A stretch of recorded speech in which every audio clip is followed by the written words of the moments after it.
Today we are going to learn the angle subtended by an arc at the center. Okay, the angle subtended by an arc at the center. So how an arc subtends an angle at the center?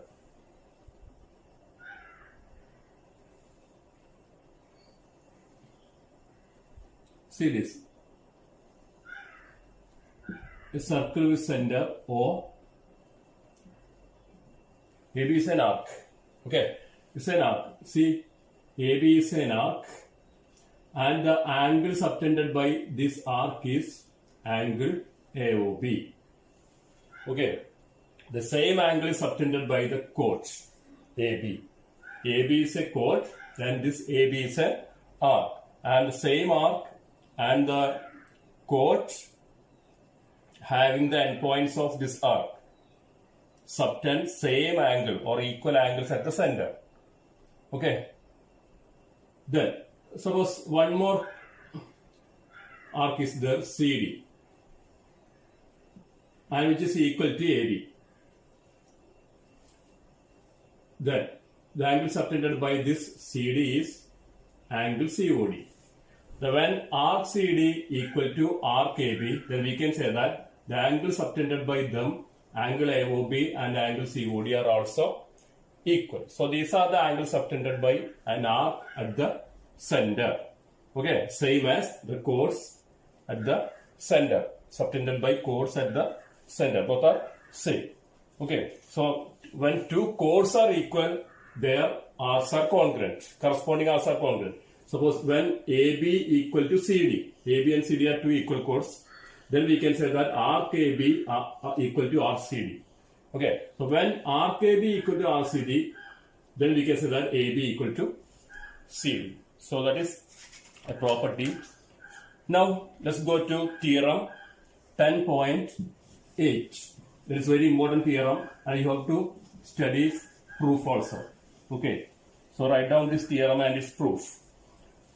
The angle subtended by an arc at the center is double the angle subtended by it at any point on the remaining part of the circle. Angle subtended by an arc at the center. So that's given that a circle given with center O. Let O be the center of circle. And suppose there is an arc. See this AB. It will be ACB. ACB is a minor arc. There are three different types of arc: minor arc, semicircle, and major arc. And three cases are there. So you have to go with only one case for the proof. Okay. So let's go with the minor arc ACB. And the angle subtended by this arc ACB at the center is angle AOB. Okay. Angle AOB is subtended by arc ACB, and also angle subtended by an arc at the center is double the angle subtended by it at any point on the remaining part of circle. Which is the remaining part of circle? ACB is the given arc here. The remaining part of circle is this part, AB. This major arc AB represents the remaining part. So take a point on this, the remaining part. Let it be P.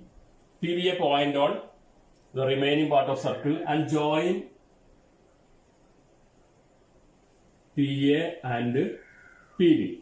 And this angle APB is subtended by the same arc ACB in the remaining part of circle, not at the center. At the center, the angle subtended by ACB is angle AOB. The remaining part of circle is angle APB. And you have to prove the relationship between these two angles, this angle and this one. Okay. Here, what is to prove here? The angle subtended by an arc at the center is, this angle is double the angle subtended in the remaining part of the circle. Double.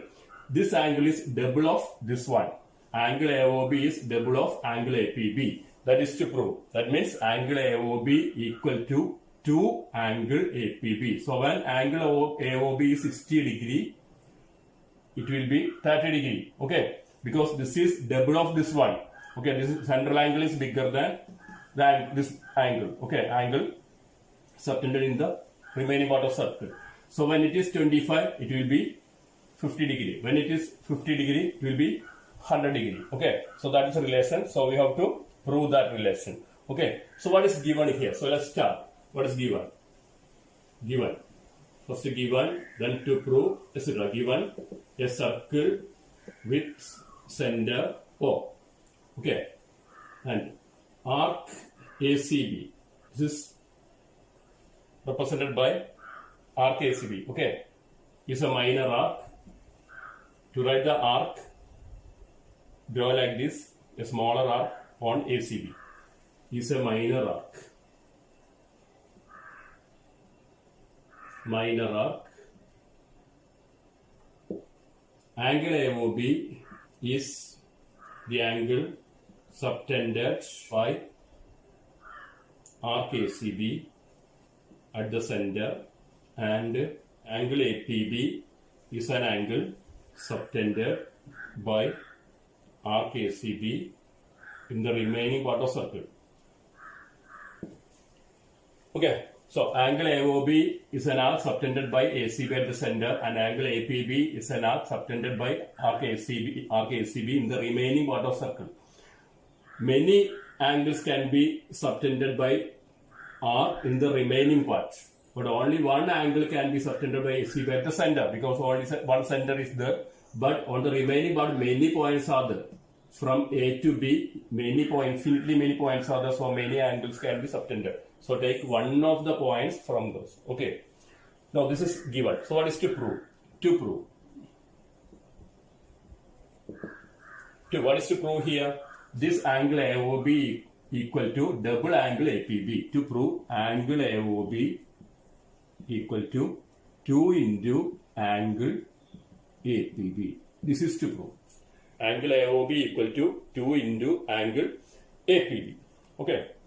No construction required here. Now let's go to proof. So before starting proof, just draw a ray from P through O. Let it be X.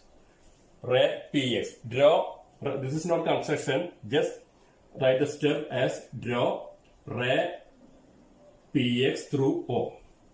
Draw a ray PX through O. Okay.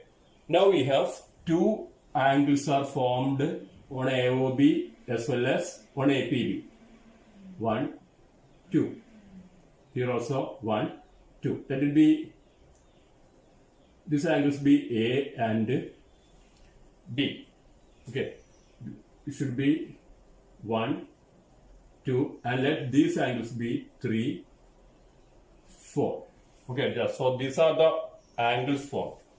Here 1, 2, 3, 4, and here A and B. Okay. Now what is to prove here? Angle AOB equal to 2 angle APB. So let's start. First, we know that angle 1 and angle 3 are equal. Angle 1 and angle 3 are equal because triangle POA or AOP, triangle AOP is isosceles because OA equal to OP. These two sides are equal, also these two sides are equal. Okay, radii are equal. OA, OP, OB are radii of same circle. So OA equal to OP implies this 1 and 3 are equal. Similarly, OB equal to OP, angle 2 equal to angle 4. So that is a starting step. So let's start with that. In triangle AOP, angle 1 equal to angle 3. Reason, angles opposite to equal sides OA and OP, radii. Okay, that will be question number 1. So 1 equal to 3 completed. Similarly, in triangle BOP, which are the angles? Angle 2 equal to angle 4. Same step. Which are the equal sides? OB and OP radii. So write the same stuff here, angles opposite equal sides OB and OP, comma, radii. Okay, that will be equation number 2. Now, come to angle A and angle B. See, here POX or PX is a ray. Okay, divide this angle AOB into 2 angles. Now, it's a straight line or a ray. So, this angle is exterior angle of this triangle, this marked triangle.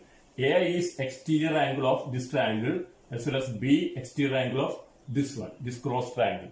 Okay, so this marked triangle, which is exterior angle A. What is exterior angle property? Exterior angle of a triangle is equal to sum of its interior opposite angles.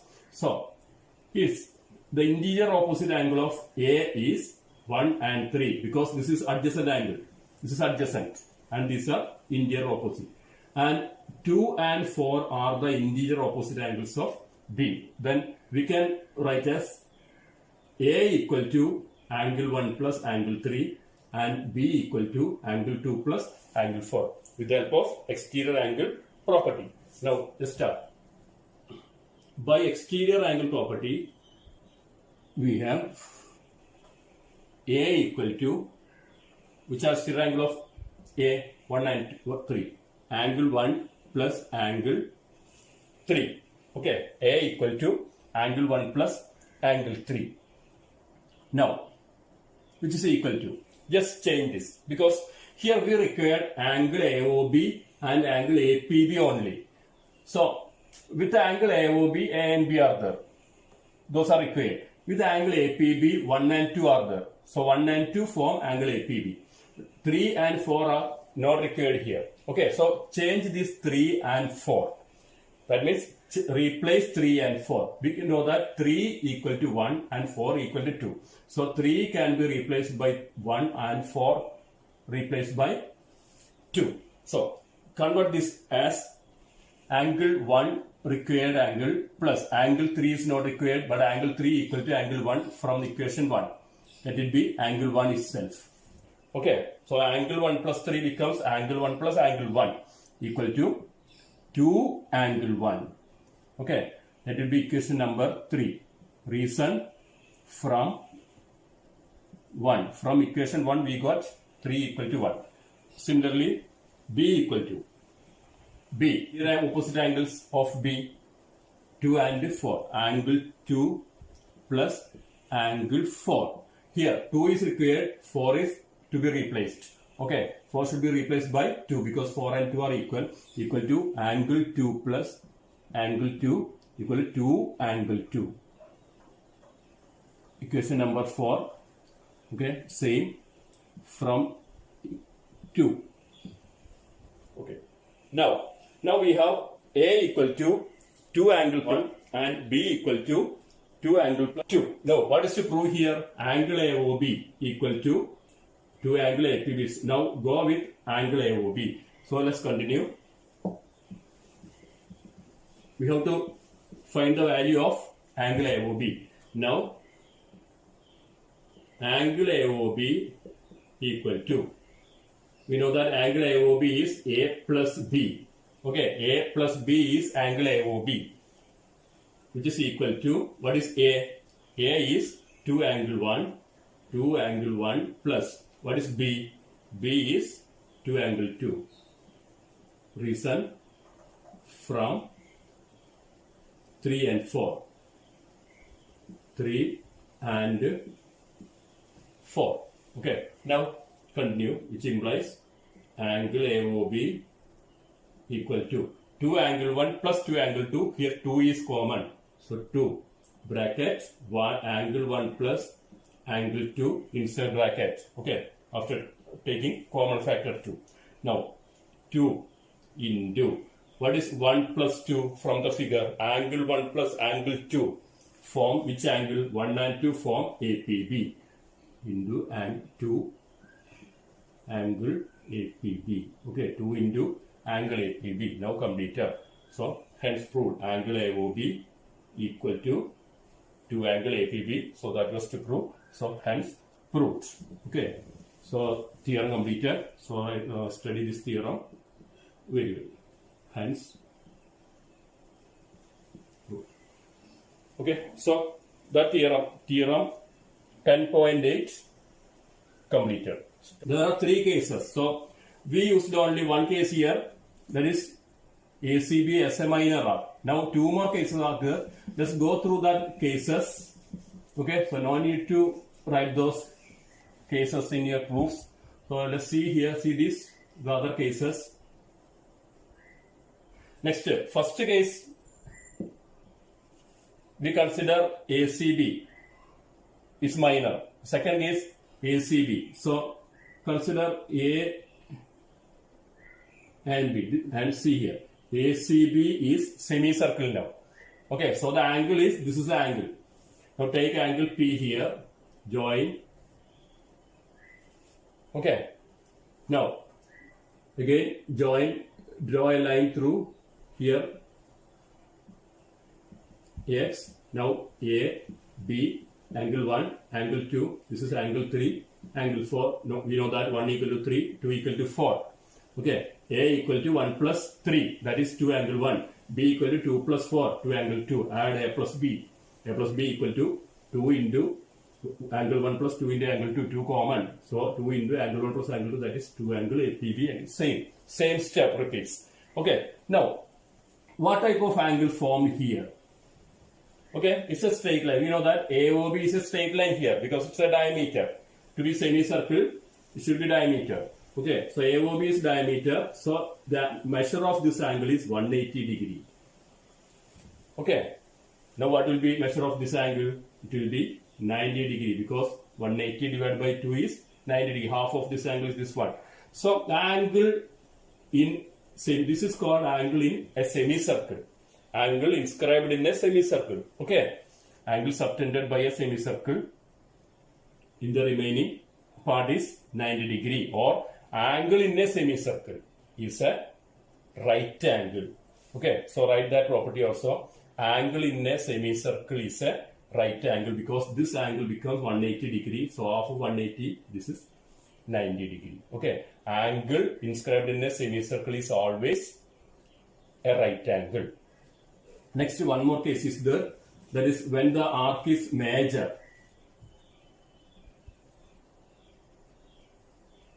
So consider this O. So A here, B here, C here. Now what type of arc is ACB? ACB is a bigger one. This is major arc. Okay. Now join this. Okay. So this is circular angle. Angle AOB is the angle subtended by this ACB. Okay. Now take a point here P. Again join PA, PB and draw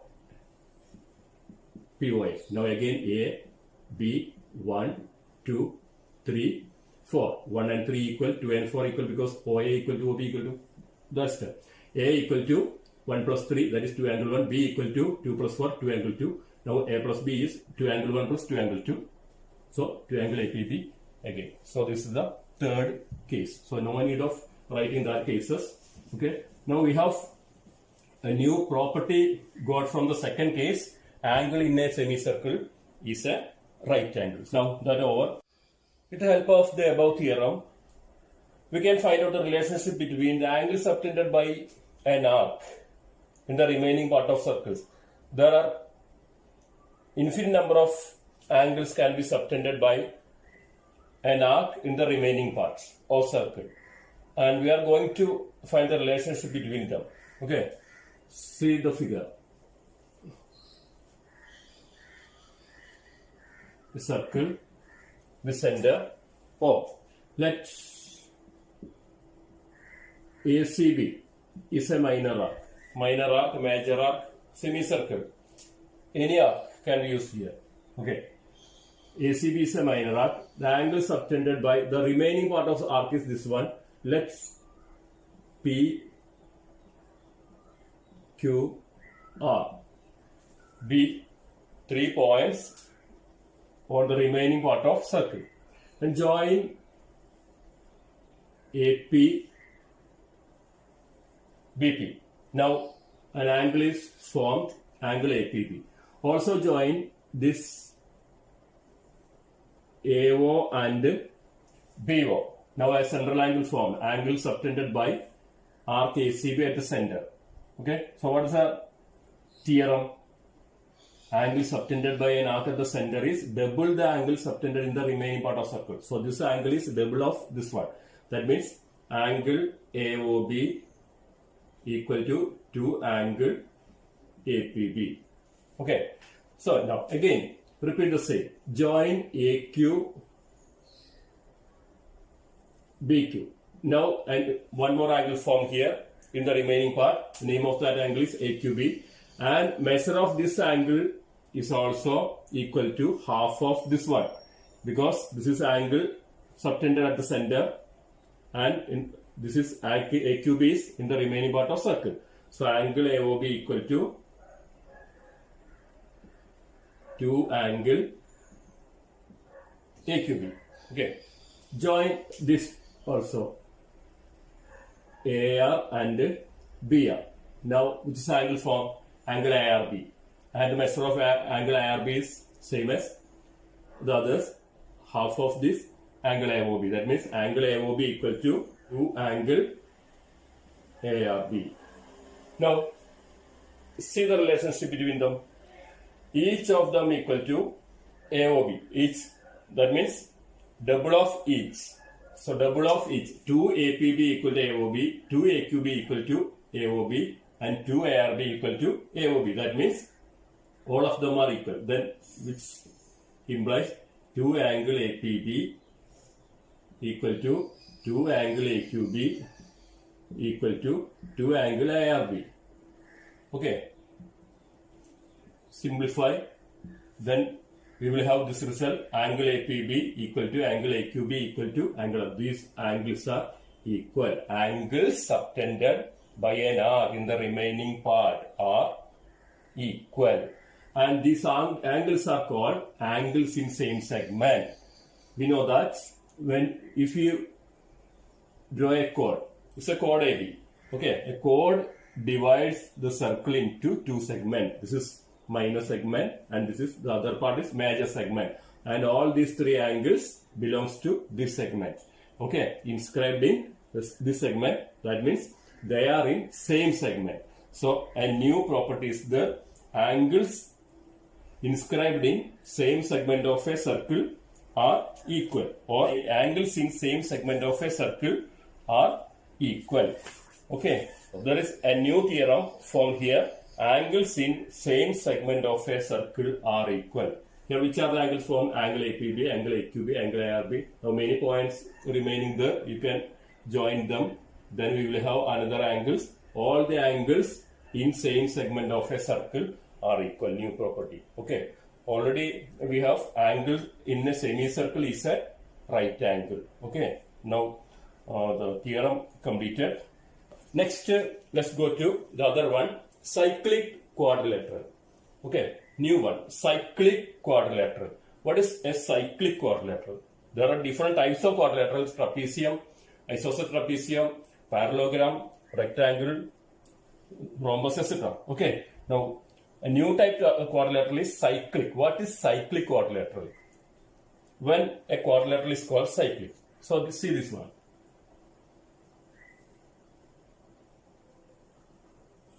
So, circle. Okay. Take 4 points on it. A, B, C. Okay. Any 4 points. Join those points. These points are on the circle.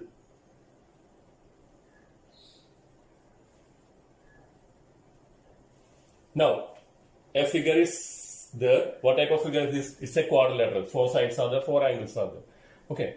And this type quadrilateral is called cyclic quadrilateral because the 4 vertices of this quadrilateral lie on the circle. Okay. So a cyclic quadrilateral is a quadrilateral whose vertices are on the circle or are on the circumference of the circle. Here A, B, C, D lie on the circle. Joining A, B, C, D, we get a quadrilateral called cyclic quadrilateral. So this is a cyclic quadrilateral. And is this one, see this figure. Circle A, so P, Q, R and S. S here, inside the circle. Join PQRS. Can you say it's a cyclic quadrilateral? No, because here one of the vertices not on the circle. To be cyclic, all the vertices should be on the circle. Okay. So such quadrilaterals are called cyclic quadrilaterals. Suppose if it is outside the circle, what will happen? So S is here. Join. Again, not cyclic. So to be cyclic, where should be S? S on the circle. Now it is cyclic because all the vertices are on circle. Okay. And these points are called, these four vertices. If the 4 points are on the circle and these 4 points A, B, C and D are concyclic. They are concyclic. So when they are on circle, they are also called, they are the points, concyclic points. Okay. Concyclic. C-O-N-C-Y-C-L-I-C. Concyclic points. Now there is a property in cyclic quadrilateral. The property is, see, measure the angles. So draw a cyclic quadrilateral, draw a circle and take 4 points on it, join them and you will have a cyclic quadrilateral and measure or cut these 2 arcs having same radius. Okay, so see, take same radius using your compass, draw an arc, same radius, draw another arc here and cut along the arc and take this piece out and take this piece also out. Now you will have 2 different pieces, one like this one A and other this one C. Okay, so join them together. When you join them together, you will have this type 1. Okay, A and this represents A, this represents C. Now here when they join, a straight line is formed and you will have a protractor like figure. So the measure of this protractor is, you know that, what is the total measure of a protractor? That is 180 degree. That means angle A and angle C form 180 degree angle. Okay, so when ABCD is cyclic, then we can say that angle A plus angle C, that is opposite angles, equal to 180 degree.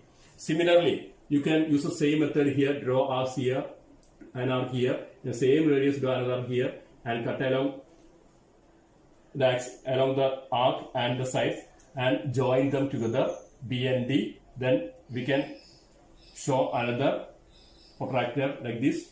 So when one represent B, the other will be D. The total measure is 180 degree. So sum of these will also be 180 degree angle B plus angle D equal to 180 degree. So that is the property of a cyclic quadrilateral. If ABCD is a cyclic quadrilateral, then their opposite angles are supplementary. Angle A plus angle C equal to 180.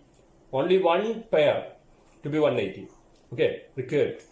One pair. If angle A plus angle C equal to 180, then we can say that angle B plus D will also be 180 because using the angle sum property of quadrilateral.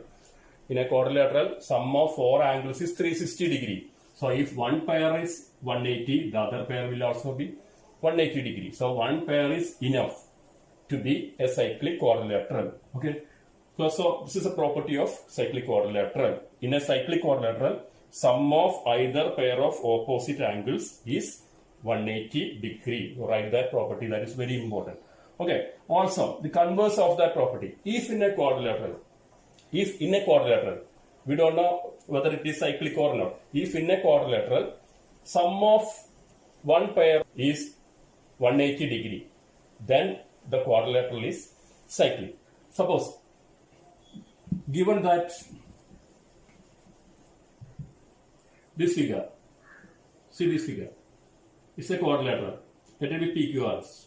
PQRS is a quadrilateral with angle S plus angle Q. Angle S plus angle Q equal to 180 degree. Okay. Angle S plus angle Q equal to 180 degree in this quadrilateral. Then we can say that PQRS is cyclic. Then it's a cyclic quadrilateral because opposite angles is 180. So when S plus Q equal to 180, then P plus R will also be 180 because total is 360. This is equal to 180. So this will also be equal to 180 degree. Okay. So to be cyclic, sum of opposite angles should be 180 degree. So if quadrilateral is cyclic, then their sum of opposite angles will be equal to 180 degree. So these are the two other properties. Okay. So these are the cyclic quadrilateral properties. Okay. Now let's go to different types of cyclic quadrilateral. Do we know which are the different types of quadrilateral? We know that all the different special types of quadrilaterals. Among them, some of them are already cyclic quadrilateral. Okay. Is parallelogram a cyclic quadrilateral? No. Is trapezium a cyclic quadrilateral? Can be. Okay. Parallelogram, not a cyclic quadrilateral. What about a rectangle? Rectangle is always a cyclic quadrilateral. We know that a rectangle. In a rectangle, all angles are right angles because sum of opposite angles is 180 degree. Here also 180 degree. So rectangle is always a cyclic quadrilateral. What about a rhombus? Is rhombus a cyclic quadrilateral? Rhombus, no, because sum of these angles not 180 degree. Okay, so it's not a cyclic quadrilateral. What about square? Square, is square a cyclic? Yes, because all angles of square is 90. So sum of these two 180, this also 180. So always cyclic. Rectangle and square are always cyclic quadrilateral. Okay, the others, to be cyclic, their opposite angles should be 180 degree.